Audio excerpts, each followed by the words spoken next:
Hello, everyone, and happy Amazing Wednesday. I'm Dr. Sharon, educator, author, entrepreneur, and speaker, and host of Write the Book Now interview and podcast show.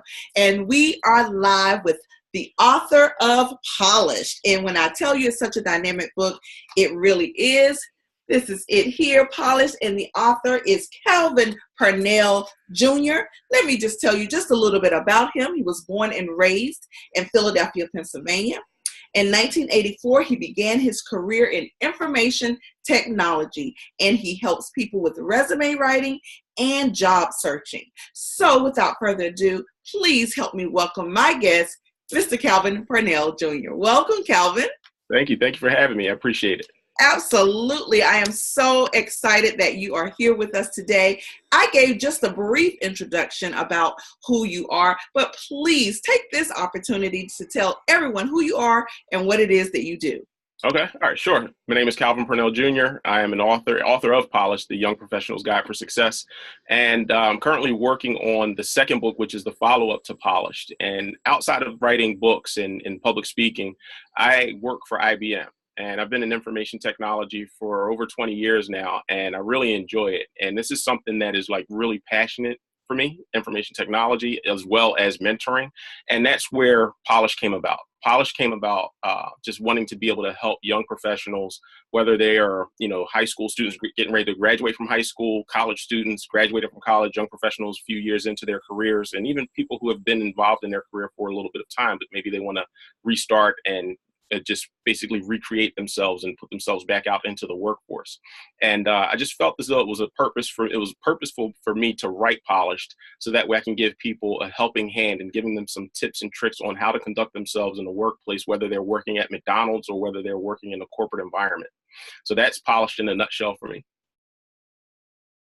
Okay, and you talked about McDonald's when you were working. You actually, in your introduction, talk about that you started there at age 15 really to avoid selling drugs. Yes, and that is really where this whole idea started almost. You looked around. I want you to just share, because the introduction is really powerful in your book. So please share just a little bit about that.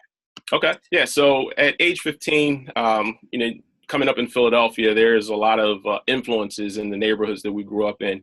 And at the time, one of the drug dealers in the neighborhood reached out to me and saying, "Hey, Calvin, you look like you're one of the leaders of your crew. Why don't you come sell drugs for me and, just have your friends sell for you, and you just make a bunch of money after that." And at that point, I knew I needed to do something different. And, one of the things that my father always said, he said, "If you ever get involved with drugs, I won't touch you with a 10-foot pole." Knowing that, and knowing I didn't want to disappoint my father and put myself in a situation where I could be, get in crazy trouble, I felt as though it was time for me to start looking for a job. And I found a job at McDonald's. And at that point, I was able to bring along a few of my friends and help them get their jump start and working as well.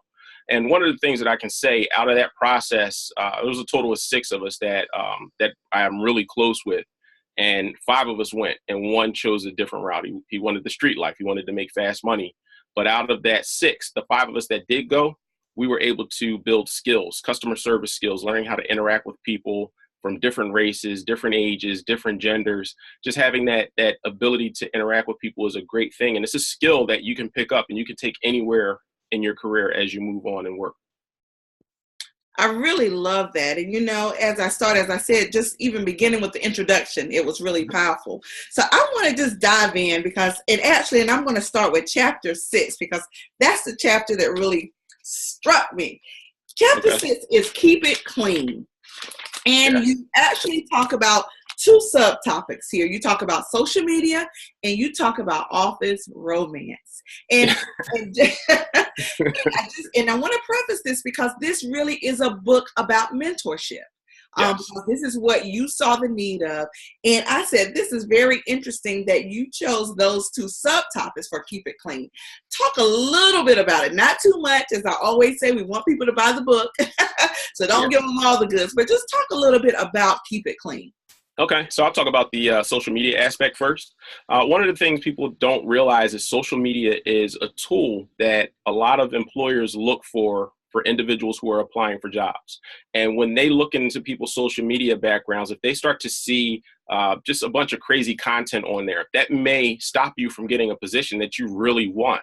And one of the things we really have to do is be mindful of the pieces of information that we put out there on social media. Yes, we have private lives. Yes, we have public lives. We want to make sure that our private lives stay as private as possible. And one of the things that I can talk about from a private standpoint is some things that people go through, and I'm an advocate for this. Some things that people go through, they need to share that information with other people because somebody needs your story. Somebody needs the information that you have based on the experiences that you've gone through and the lessons that you've learned and how you're operating going forward. Now, I can say I do share some of that information on social media based on some of my private experiences in my life because I feel like some of those things can help people move forward in their lives and help them grow. And one of the things that I always talk about is any information that I share with individuals, my only ask for you in return is for you to just share that information with someone else and talk about the lessons you've learned going forward. So social media, you have to keep it clean. Now, when you want to talk about office romance, it can get pretty sticky. And, sometimes it works, sometimes it doesn't. One of the things that you have to be careful of is when you get yourself involved with someone in your office, there comes a point in time when you in a relationship, they're not perfect, they get sticky. And one of the things that you do not want to do is pull any of your personal information and personal experiences that you are going through with the person that you're involved with into the office. One of the things that can happen is if you bring those situations into the office, it causes for tension in the office. It also causes an opportunity for you to become terminated. That's something that you have to be careful with. So if you're going through any issues with the person that you're involved with in the office, just keep that stuff at home. Don't bring it into the office. I don't care how emotional you get. Keep it at home. And you're exactly right. And that can be a little barrier for especially our millennials. Yes. I really think it's a perfect nugget that you share in that chapter that they really can take heed to. So I'm going to move on to chapter 12. Okay. And this one was study your environment. And you talk about the nugget that actually then President Bush gave to then Senator Obama. And it was basically around watching your back. Yes. So again, the title of the chapter is Study Your Environment. And I thought this was such a powerful message and how you brought it in. Talk to us a little bit about that. Okay. So studying your environment, you have to be in the know at all times. So if you're walking into a new place and you need to find out who's who does what, who can get you answers, who can help you in situations when you need help.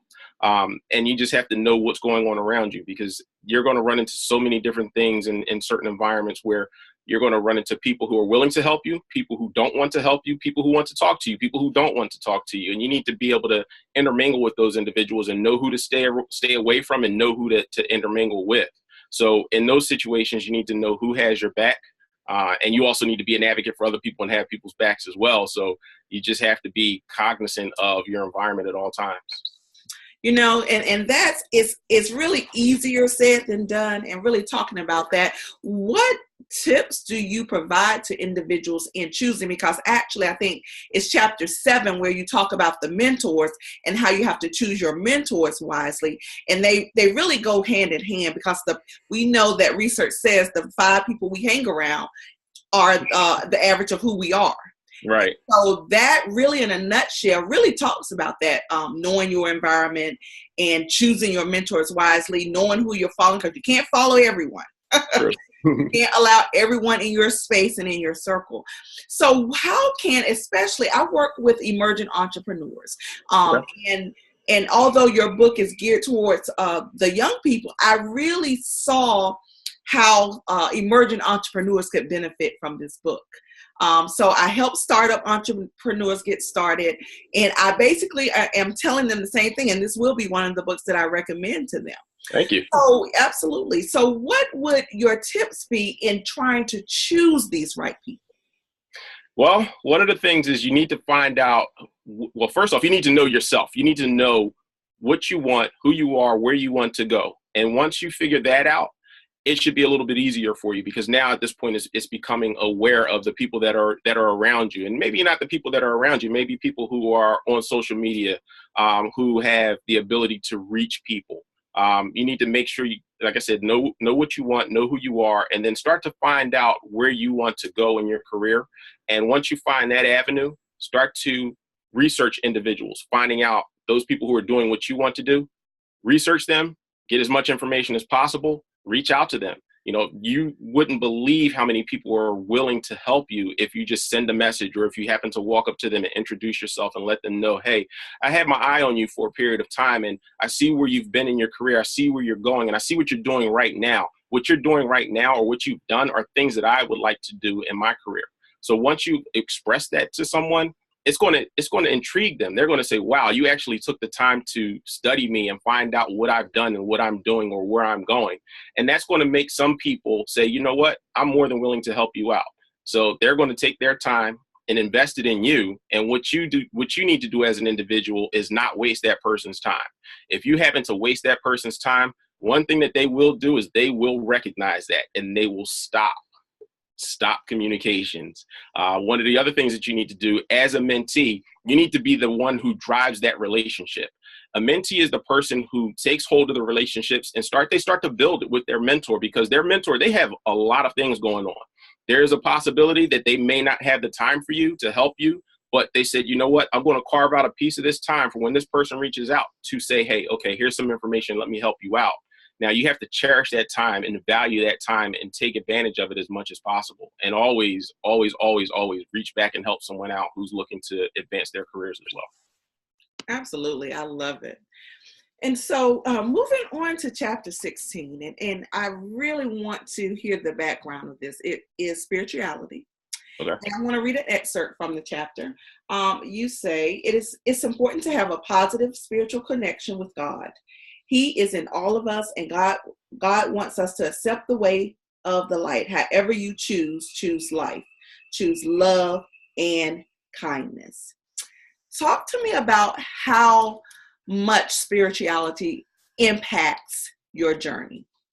Wow, it impacts it a great deal, and it's actually the forefront of it all. I've had times in my life where I fell short, just like a lot of people, and you find yourself in a state where you kind of backslide and you're lost. But once you gain connection with God and that spiritual sense, you have the opportunity to, for me, I'll speak for me specifically and other people, they interact in the Holy Spirit. The Holy Spirit operates inside of them, and then they respond that way. And it definitely helps individuals grow. It keeps you positive. It keeps you upbeat. It makes you look at the positive things in life versus looking at the negative. Now, just to step back a little bit, nobody's perfect. And I know for me, situations come up in my life that could impact me to make me start to feel negative. And sometimes it does happen. And more recently than not, I've been more on top of my game to say, you know what, let me take a step back and pray about this before I operate in the natural. I need to operate in the spirit and work in the spirit. And that gives me that positive light and positive influence to operate properly versus thinking with emotion. I think with intelligence, and I allow the Holy Spirit to guide me. So it's helped me a great deal. It also helped me get the job that I want, because when I pray specifically for what I want, and you have to be very specific in your prayer, and down to the dotting your I's and crossing your T's specific. And if you forget to leave something out, and let's say you get what you prayed for, you're going to get what you prayed for, but then over time you're going to think, wow, I could have used that. Man, I should have prayed about that when I was in my prayer. That's something that happens, and it's real. So you just have to be on top of it. And one of the things I can say about that, just to close, if you're not 100% sure of exactly what you want to pray for at times, before you're ready to put that prayer out, one thing I can say is take notes, write it down. And then when you go to pray about it, you can refer to those notes that you've taken, and that way you don't miss something that you want to pray for. I actually love the little note taking for your prayer. I love that. Yeah, that's something I just learned. I don't think I've ever heard anyone quite put it that way. I like that. And so that sort of leads me to your chapter on focus. Because as we were I think we were saying this before we got on camera, we are so busy with everyday life, with our businesses. Many of us are career professionals, in addition to authors and entrepreneurs. So we have a lot going on. And like you said, you just make it happen. You said that. And so with the chapter on focus, because truly, if we're not focused, we're not going to be able to make it happen because we're going to be all over the place.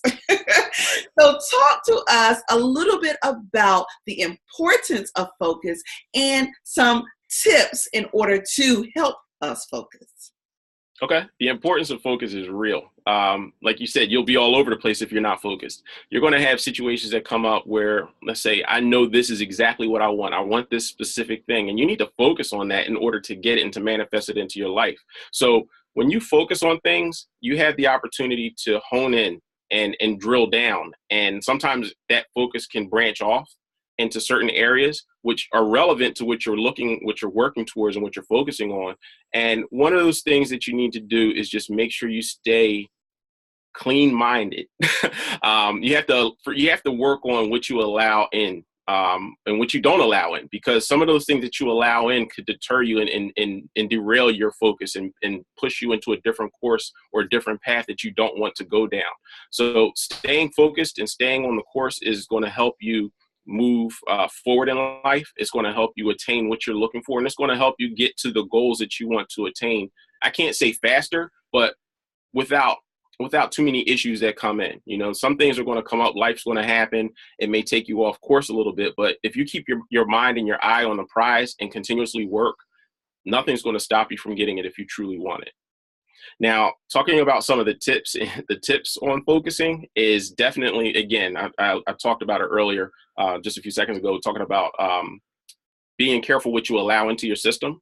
You know, one of the things that I had to stop doing is stop watching like reality TV, and I had to stop following certain people on social media, and I had to stop reading certain things. One of the things for me was the horoscope. I've read the horoscope religiously almost, and that can kind of sway your thinking at times, because when you read the horoscope throughout your day, you're looking for those little things that are spoken in that horoscope to happen in your life. And it's not always a good thing.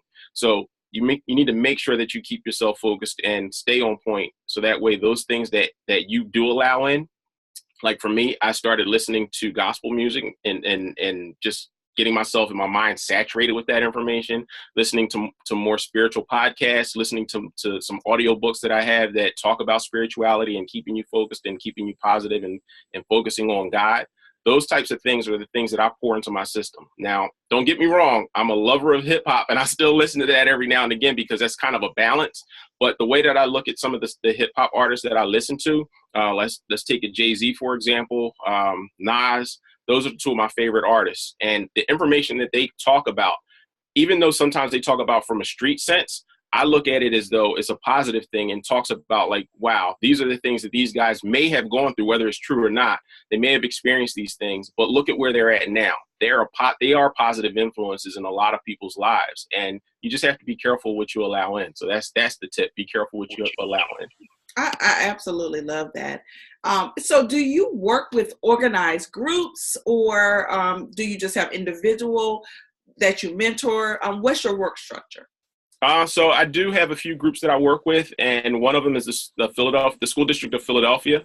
Another one is the William Penn School District in Delaware County, and also a nonprofit called Men's Fit that I've done some work with. And I do have a few individuals that I do mentor, and you know I'm open to more. Also, I can't forget about this. There's a program called the BRAIN program, which is based out of Ohio, a group of students that have come to Pennsylvania, and I had an opportunity to speak to them. And come March, I have an opportunity to speak to another group from the BRAIN program. So I'm pretty excited about that. That's awesome. And it's awesome the work that you're doing. And I mentioned this, I think this was also before we came on camera, but I really recommend you get in connection with Principal Sharif El Mackey. He's the Mastery Public Charter School, Shoemaker campus. Oh, wow, I know what that is. Okay, yes. And he has this whole movement with young Black males. And male educators. He has this huge national conference in Philadelphia every year. So I really can see you all collaborating on some really great things. So you'll be able to connect with him. Yeah, I'll definitely look into that. Thank you. Absolutely. So where can individuals reach out to you? Where can they follow you on social media? Where can they book and hire you? Okay. So I have a website. It's cpspeaks.com. And that is my book's website for Polish a Young Professional's Guide for Success. I am on social media. I'm on Facebook, Instagram, and Twitter. And if you just search my name, Calvin Purnell Jr., you'll be able to find me there. And it's a little, this isn't focused, but it's a little off here and there. So Instagram, if you just put Calvin Purnell Jr., it'll pop up. But Mindfully Speaking is my name that I use there. And on Twitter, CP Speaks is the name that I use there. But again, Calvin Purnell Jr., you'll find me, and Facebook, Calvin Purnell Jr., and as well as LinkedIn. You'll be able to find me on LinkedIn as Calvin Purnell Jr. Okay. Yeah. Yes, you are. That's awesome. And so what would be a final message that you would like to leave with the viewers and the listeners? Okay, I'll have to always revert back to my tagline. You cannot give up on yourself. One of the things that you need to do is just stay the course. If you are working towards something specific that you want to manifest into your life, you cannot give up on yourself. Please do not give up on yourself, and take it from me. It works. If you stay the course and you focus on yourself and you don't give up, there are going to be times that come up where you're going to want to quit. Don't quit. Please don't quit, because whatever it is that you're working on, somebody needs to hear your story, and they need to know what you've gone through and what your experiences were. Please do not give up, and you can be a mentor for someone. I love it. And I tell you, if you're ever in the Washington, D.C. area, I do have a live in studio radio show in live stream, and you have an open invitation to be a part of that as well. I really love the work that you're doing. Really, and that's why I reached out to you. The book really caught my attention. And as an educator, I definitely see the need for our young people. And like I said, even the emerging entrepreneurs that I work with, this book will be a good book for them to read. So thank you, Mr. Purnell Jr. Thank you. Thank you. I appreciate the invitation. I will definitely take you up on that. And thank you for having me on your show. I really appreciate it. Absolutely. Guys, and I thank you for joining us for another episode of the live Write the Book Now interview and podcast show. This has been Dr. Sharon, educator, author, entrepreneur, and speaker. And as always, I remind you, if you have a book inside of you, don't wait. Write the book now.